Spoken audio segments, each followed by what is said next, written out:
Did you know Japan is home to the first ever department store integrated in a railway terminal? Hankyu Department Store opened in 1929 in Osaka, attracting shoppers from all over the country, making the Umeda area an important part of retail history. In 2012, after 7 years of renovation, they reopened it with the focus on enjoyment and add customer value more than just products and shopping. It welcomes 50 million visitors every year and is part of the group H2O Retailing Group, which is a retail company that operates department stores, shopping centers, and supermarkets. Today, you meet the CIO and CDO, Toru Koyama, who joined the group about 3 years ago to lead the mid-term and long-term digital strategies to become a communication retailer and develop direct communication with customers and deepen relationships. Here's Paula Macaggi, and this is episode 30 of my show. Welcome to OFFBounds. Last month, as you may know, I was at NRF APAC in Singapore and I sat down with Toru Koyama, who is taking us to understand more about Japan and the challenges he carries leading IT and digital of a retail group with tens of thousands of employees. My first curiosity was where the name H2O came from, as it's related to water. We are a retailer mainly, and we want to be kind of the necessity of the part of our customer. So H2O water, it's a mandatory. You cannot live without it. Yes, that's the kind of our concept to put our name of the H2O Retailing. But at the time, under the H2O Retailing, it's a merger of 15 years ago, we have only department store. But now actually, we merged another GMS in a supermarket, and we are double of the revenue and profit as well as the employee, including the part-time. We have about 25,000 employees. Yes. So not large, but not small, and the necessity company for the life of Western Japan people. That's our kind of the subsistence. Toru, like many other of my guests in the show, joined the company in 2021, which was still during the pandemic and a lot of tech improvement realizations were happening. As you can imagine, the department stores in Japan, like in most places, suffered from the pressure of COVID-19, but the supermarket side has helped the group as it remained open. Then, as he describes, they realized that those who were shopping in the supermarket are the same customers who shop in the department stores, and they needed to get closer to these consumers that are now digitally connected. So department store, nightmare, supermarket, pretty great. The customer is the same customer to the department store as the supermarket. So we decided to have how to realize real communication leader. That's the reason we decided to invest to the IT and the digital, and I was appointed. H2O Retailing is a listed company, and they shared an earnings document on May 15th with their key initiatives for this decade. One of them is to promote IT and digitalization as a foundation. And this infrastructure development and enhancement is 80% completed, which involves customer data infrastructure, new work environments, security and governance systems, and more. That's the reason when we announced that we're going to be a communication retailer, at the same time, which we decided to have a huge investment to our integrated customer database, so-called CDP. We have individual customer data in a piece of each division. Okay. But it's the same customer. But maybe in our company, there's 100 John. Well, John is only one person, for example.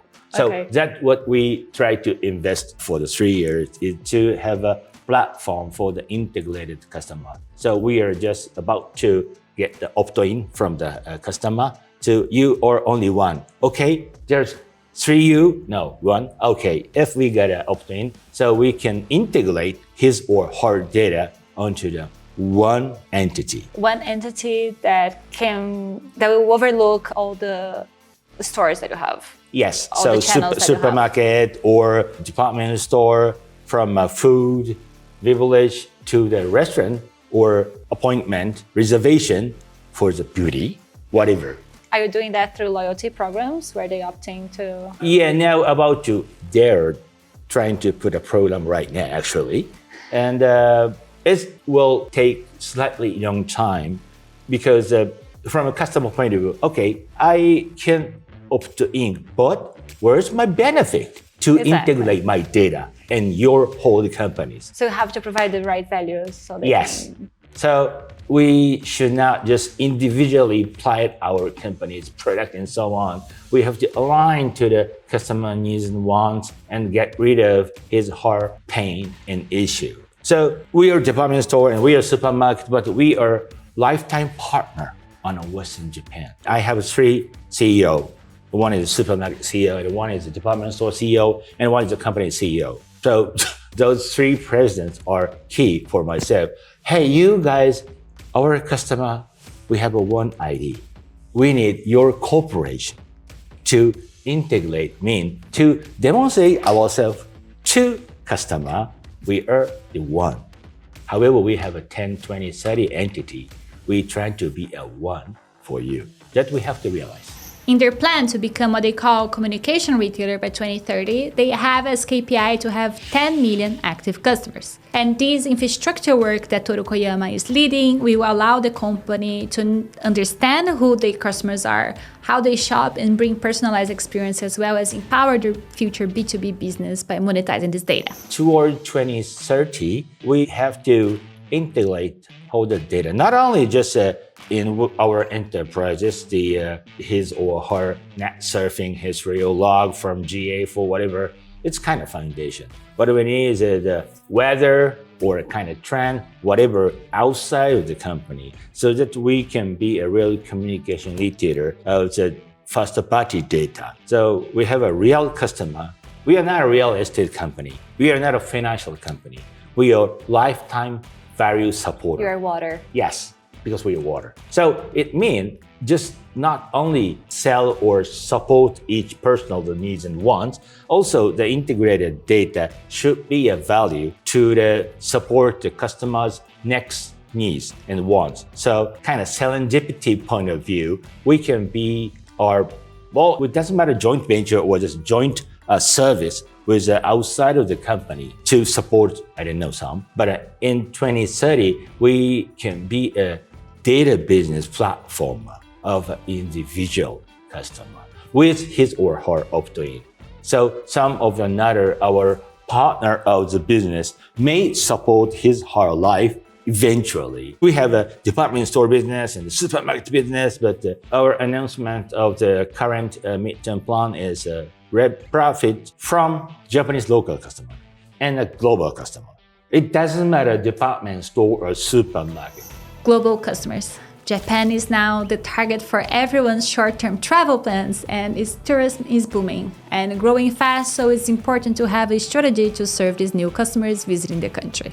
Another good strategy is to work with other industry professionals in the country to make the whole industry more efficient, and Toru Koyama has also the mission to support the growth of this ecosystem through technology, even if it means to share experiences with other Japanese technologists. Our industry, retail industry, have to be more efficiency. So each individual company invests by own fee for own system, because POS, it's the same. Where's the value for the POS? We can share the non-competitive platform, which we are discussing with my friend or in my competitor. Those are not a competing place, so that how we leverage. For example, AWS, we have an enterprise AWS committee, which dedicate to the department store and shopping centers business. So myself and my friend are co-leader for its sub-team. So we are sharing the information. Of course, our legal team are pretty nervous about what you're sharing with them. They are a competitor. Oh boy, now we have to share the non-competitive area, like you guys, GA, for example. But merchandising or loyalty program, those are individual value. So we don't share, or we should not share. But a platform to running those systems, we can share. In order to digitalize, we have to standardize prior to moving forward.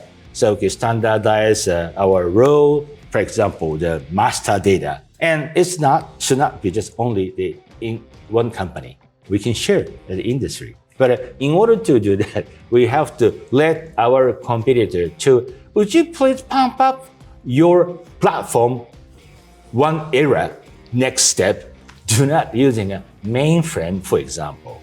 So those are not only in-house and in-company, that we have to share the value, share the platform, share the cloud. That's the things we have to do in Japan. And as I like to say, we do better business when we learn from shared experiences. At NIF APAC, which Toru is an advisor and was hosted in Singapore, Japan was the second nationality with most attendees. So we can see that the Japanese are willing to explore other markets. Outside of Japan, there are our customer and our business potential. So why don't we look to the each global, not just subsidiaries, it's the same market as Asia, to open eye of the Japanese CEOs to Asia more. But Asia is messy. I don't know how many religion, how many races. I don't know. But we are not just United States or European country. We can collaborate as a real, more inclusive and diversified world. Yeah. And that's time for Japanese enterprise to think about that more. So this is a pretty good opportunity for Japanese companies. It's a pretty good for our people to learn what happened in outside of Japan. How do you expect the future of retail in Japan? We are conservative, but we are slightly learning, slightly changing, and not only just the digital or online. The more we are saying the OMO or omni-channel, but it's going to be a unified sooner or later. So we can have a same interface or same service in online and offline kind of mixture more by technology. But elder people are still conservative, but especially 60 to 70 years, they know the pretty bubbly Japan in the back to the 1980s. So they're aggressive to adopt the some of the new, for example, the SNS and so on. They can do that. The upper 70 years, sometimes it's hard. So it means we have to invest and we have to spend money for digital and real for the elder people. It costs too much for us. So what we have to do is we have to be a more community type of communication with the customer. So not only one-to-one for everybody, so it's aligned to the relationship with each individual. We may invest more to top of the customer, and we more tech touch to the low end that we have to decide by ourselves. So if customer won't ask, hey, would you align me more? Okay, if you get a little bit more, we're gonna be right with you, something like that. So it's not just hiding. We have to share. It's personal. I have not got the approval from our CEO, but we have to define ourselves more, and we have to share ourselves more with our customer or future customer. As the key takeaways of this interview, I see that the focus on data and retail media is a global effort. Like in episode 28 with the Australian Nicole Sheffield, who leads West Farmers Division One Digital, with the effort to centralize the data of all the other group divisions, Toru Koyama, our episode 30, is doing exactly the same thing, but in Japan.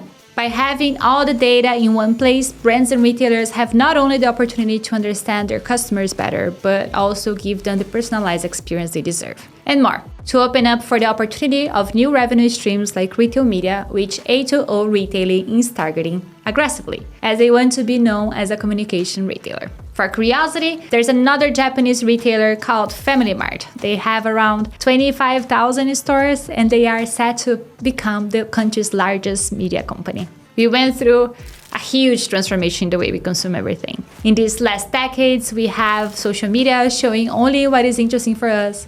We have Netflix giving us on-demand commercial-free personalized content offers, which completely made traditional media less attractive. This decade is the decade that we are setting the foundation of transforming businesses for the new consumers who will simply not find it attractive anymore to shop without personalized offers. And we are seeing many retailers and brands understanding that. Let's make sure we are on top of all the changes in the world of commerce together. Don't forget to subscribe to OFFBounds either on YouTube or any podcast provider. And don't forget to follow OFFBounds on the social channels too. And before we end this episode, I had to try to speak one of the 11 words I know in Japanese with Toru. Thank you so much for sharing everything with us. Thank you. So just enjoy And thank you very much to give me a chance to explain who we are and what we are doing. いやありがとう。 Thank you. ありがとうございます。Thank you.